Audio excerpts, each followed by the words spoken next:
இனிமையான நண்பர்களே, அன்புள்ளம் கொண்ட சொந்தங்களே, அனைவருக்கும் வணக்கம். ஆட்சிக்கு வந்த வேகத்தில் அதிகார துஷ்பிரயோகம், எம்எல்ஏக்களை விலைக்கு வாங்கி அவர்களை ராஜினாமா செய்ய வைக்கின்ற குதிரை பேர அரசியல், இப்படிப்பட்ட முறைகேடுகளில் ஈடுபட்டு கொண்டிருக்கின்ற தமிழக வெற்றி கழகத்தின் அமைச்சர் ஆதவ் அர்ஜுனா அண்ணா திமுகவை இரண்டாக உடைத்து அண்ணா திமுக எம்எல்ஏக்களிடம் பேரம் பேசி பணத்தை வாரி இறைத்து அண்ணா திமுக எம்எல்ஏக்களை நடிகர் விஜய் கட்சிக்கு, அவர்களுடைய ஆட்சிக்கு ஆதரவாக சட்டமன்றத்தில் ஓட்டு போட வைத்த லாட்ரி ராணி லீமா ரோஸ் இவர்களுக்கு எதிராக அமலாக்கத்துறை நடவடிக்கை எடுக்க போகிறதா? இவர்களுக்கு எதிராக வருவாய்த்துறை நடவடிக்கை எடுக்க போகிறதா? இவர்களுக்கு எதிராக இன்கம் டாக்ஸ் சோதனை நடைபெறப் போகிறதா என்ற கேள்விகள் இப்பொழுது எழுந்து கொண்டு இருக்கிறது. கூடிய விரைவில் மத்தியிலே ஆண்டு கொண்டிருக்கின்ற பாரதிய ஜனதா கட்சி அரசு இப்படி ஒரு நடவடிக்கையை எடுக்கும் என்று பல செய்திகள் வந்து கொண்டிருக்கிறது. அதை பற்றி விரிவாக அலசுவதுதான் இந்த காணொளியின் நோக்கம். கடந்த 2021 2026 வரை நடைபெற்ற திமுக ஆட்சியின் போது திமுக ஆட்சியில் அமைச்சராக இருந்தவர்கள், சில முக்கிய அதிகாரிகள், திமுகவிற்கு ஆதரவாக செயல்படுகின்ற உயர் அதிகாரிகள் என்று சொல்லப்பட்டவர்கள் வீடுகளில், அவர்களுடைய அலுவலகங்களில் கடுமையான அமலாக்கத்துறை சோதனை நடந்தது. வருமான வரித்துறை சோதனை நடந்தது. அதன் அடிப்படையில் பலர் மீது வழக்கு தொடுக்கப்பட்டது. குறிப்பாக திமுக ஆட்சியில் அமைச்சர் ஏவா வேலு, பொன்முடி, KN நேரு, இன்னும் பல அமைச்சர்கள் வீடுகளில் அமலாக்கத்துறை சோதனை நடத்தப்பட்டது.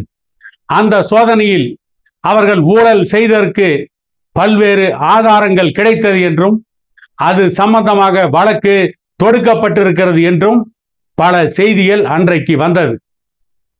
திருவண்ணாமலை மாவட்டத்தை சார்ந்த ஏவா வேலு அவர்கள் வீட்டில், அவருடைய அலுவலகத்தில், அவருக்கு நெருக்கமானவர்கள் இல்லங்களில் வருமான வரித்துறையும் அமலாக்கத்துறையும் சோதனை நடத்தியது.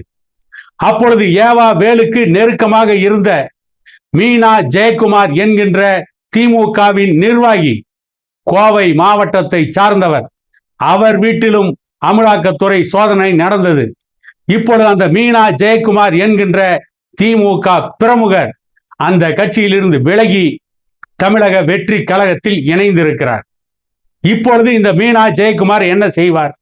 எந்த அமைச்சரோடு உறவு வைத்துக் கொண்டு எப்படிப்பட்ட முறைகேடுகளில் ஈடுபடுவார் என்று அந்த கோவை மாவட்டத்தை சார்ந்த மக்களே பேசிக்கொண்டு இருக்கிறார்கள். இப்படி திமுகவின் மீது அமலாக்கத்துறையும் இன்கம் டாக்ஸும் சோதனை நடத்தி வழக்கு போட்டது. திமுக ஆட்சியில் அமைச்சராக இருந்த பொன்முடி அமைச்சர் பதவியே இழந்தார். அதற்கு முன்பு 2016 2021 வரை நடந்த அண்ணா திமுக ஆட்சியில் ஜெயலலிதா அவர்கள் மறைந்ததற்கு பிறகு, எடப்பாடி பழனிசாமி முதலமைச்சராக பொறுப்பேற்றதற்கு பிறகு, எடப்பாடி பழனிசாமி அமைச்சரவையில் அமைச்சராக இருந்த தங்கமணி, வேலுமணி, CV சண்முகம், இன்னும் பல அமைச்சர்கள் வீட்டில் வருமான வரித்துறையும் அமலாக்கத்துறையும் அலசி ஆராய்ச்சி நடத்தியது. மிகப்பெரிய சோதனைகளை நடத்தினார்கள். ஏன், எடப்பாடி பழனிசாமி அவர்களுக்கு சொந்தமான பல இடங்களிலும் சோதனைகள் நடத்தப்பட்டதாகவும், அவரோடு நெருங்கிய உறவு வைத்திருந்த அவருடைய நெருங்கிய உறவினர்கள் என்று சொல்லப்பட்டவர்கள் வீடுகளிலும் சோதனை நடத்தப்பட்டது. அவருக்கு நெருக்கமான நெடுஞ்சாலைத்துறை கான்ட்ராக்டர்கள், ஒப்பந்ததாரர்கள் வீட்டில் கூட அன்றைக்கு அமலாக்கத்துறை சோதனை நடந்தது. வருமான வரித்துறை சோதனை நடந்தது. அதன் அடிப்படையில் இன்றைக்கும் சொத்து குவிப்பு வழக்கு பல அண்ணா திமுக முன்னாள் அமைச்சர்கள் மீது இருக்கிறது.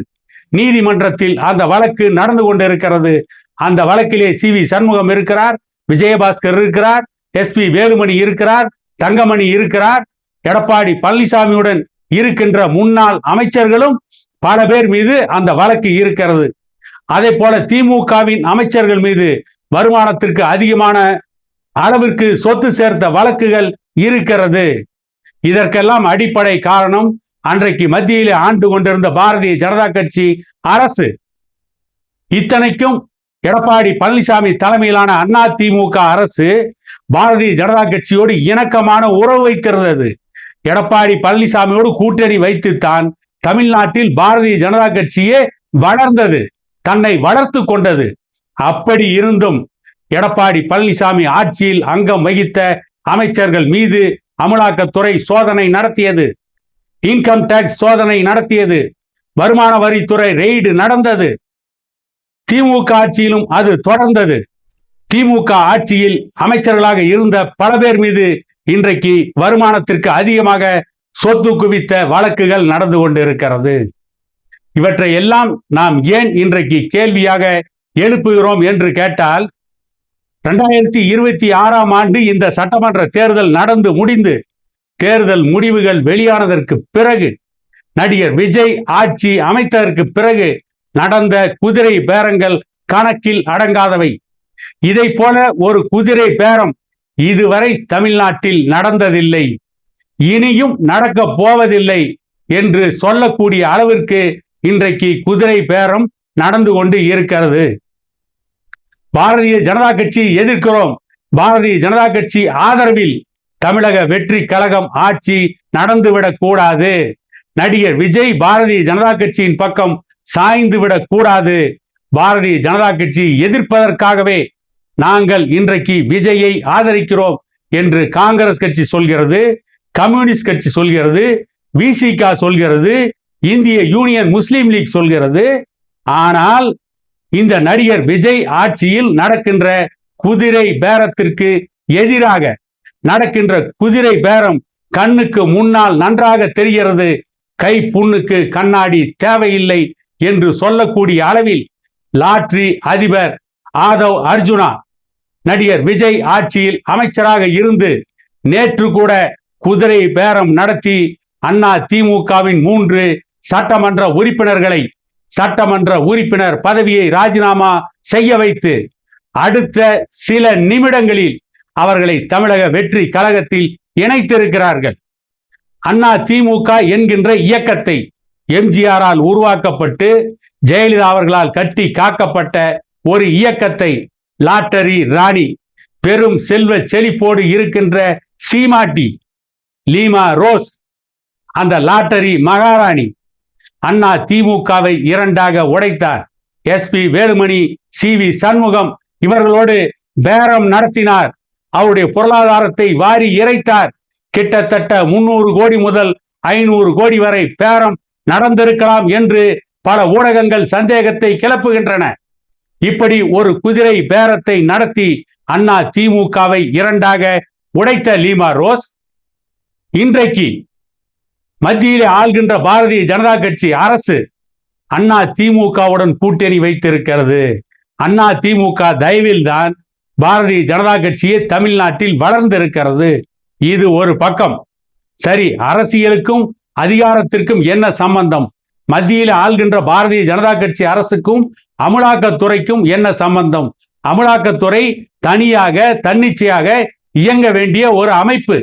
அதில் பாரதிய ஜனதா கட்சியின் அரசியல் ஈடுபாடு இல்லை என்று பாரதிய ஜனதா கட்சி சார்ந்தவர்கள் சொல்லலாம். ஏனென்றால் அப்படி சொல்லித்தானே ஏமாற்ற முடியும். நாம் கேட்க வருவது என்னவென்று கேட்டால், நடிகர் விஜய் பாரதிய ஜனதா கட்சி அரசுக்கு எதிரான ஆட்சியை அமைத்திருக்கிறார் என்று விடுதலை சிறுத்தைகள் சொல்கிறது, இந்திய யூனியன் முஸ்லீம் லீக் சொல்கிறது, கம்யூனிஸ்ட் கட்சிகள் சொல்கிறது, காங்கிரஸ் கட்சி சொல்கிறது. அப்படி இருந்தும் இவ்வளவு குதிரை பேரங்கள் தமிழ்நாட்டில் நடந்தும் கடந்த திமுக ஆட்சியில் நடவடிக்கை எடுத்த அமலாக்கத்துறை இப்பொழுது ஏன் வேடிக்கை பார்க்கிறது? ஏன் அமலாக்கத்துறை ஆதவ் அர்ஜுனா என்ற அந்த லாட்டரி மாஃபியாவின் மீதும் லாட்டரி ராணி லீமா ரோஸ் அவர்கள் மீதும் ஏன் அமலாக்கத்துறை இன்று வரை சோதனை நடத்தவில்லை?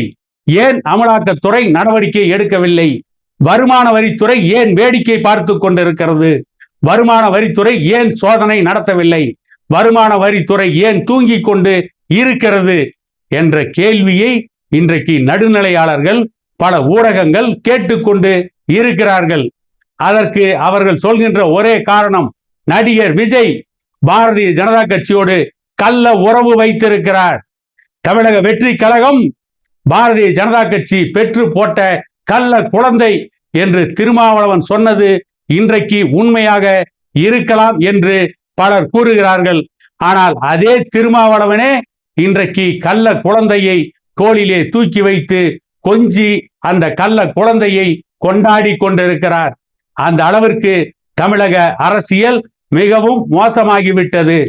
உண்மையிலேயே அமலாக்கத்துறை ஒரு சரியான அமலாக்கத்துறையாக இருக்குமானால், அமலாக்கத்துறை நேர்மையாக நடக்கும் ஒரு துறையாக செயல்படுமானால், அமலாக்கத்துறை உடனடியாக இங்கே குதிரை பேரம் நடந்ததை பற்றி விசாரித்து சோதனை நடத்தி நாட்டு மக்களுக்கு உண்மையை தெரிவிக்க வேண்டும்.